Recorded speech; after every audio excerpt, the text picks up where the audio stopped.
Okay, hello guys. Hi, I'm Garima and welcome to my YouTube channel. I don't do these videos often because it's tough thinking about being in front of the camera and talking about anything.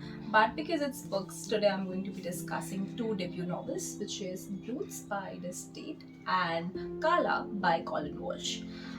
Just to start with, this is a novel that I read sometime late last year, and this is a novel that I got my hands on recently and I finished it in two sittings.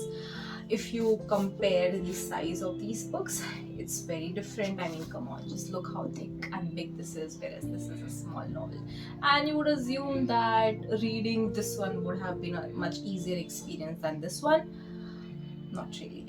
Okay, so I'm going to be talking about Roots first. This is Dizz Tate's debut novel, and it talks about the disappearance of one young teenage girl.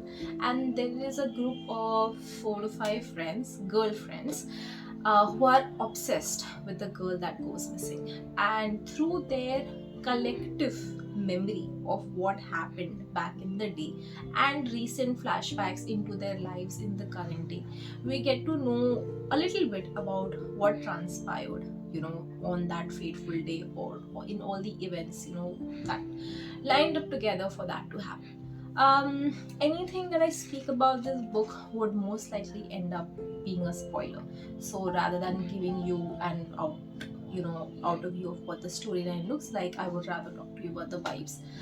And the vibes is that I read about 220 pages of this book, where the last line reads, "Sometimes the world deserves a burning," and it does, of course, it does most of the times. But to come to it, 220 pages, and I didn't know what happened. I mean, I have a general idea of how the story transpired, what happened to the main characters, where they were as children, where they are now as adults, but that really does not tell me conclusively all that happened in the book.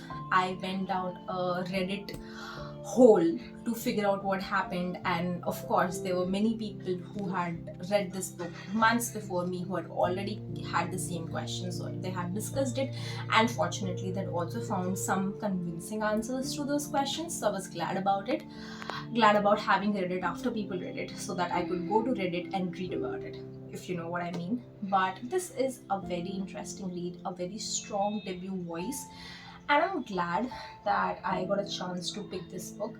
The only trigger warning I would have with regards to this book is only read it if you're feeling good, mental health wise. Otherwise, there are certain events, or the way it transpires, or the language of it, the violence, the beautiful violence in the words that are carefully chosen in the book, in the pages that you read. It leaves an impression. So please read it when you're feeling good about things in general. And this is a honorary shout out to Kala by Colin Walsh. This is also a debut novel. Amazing part is that it is like one of the very few books that I've read from an Irish author, and it thoroughly follows an Irish slang and a tone and everything Irish about it, nuances wise in the book. Nuances in the book. So to continue with it, this too talks about a group of childhood friends. One of them goes missing. The mystery is never solved. The group, of course, drifts apart, but a series of events lead to all these friends coming back to their hometown one fateful day, and old skeletons kind of are dug up from their graves, and there's like a lot of back and forth.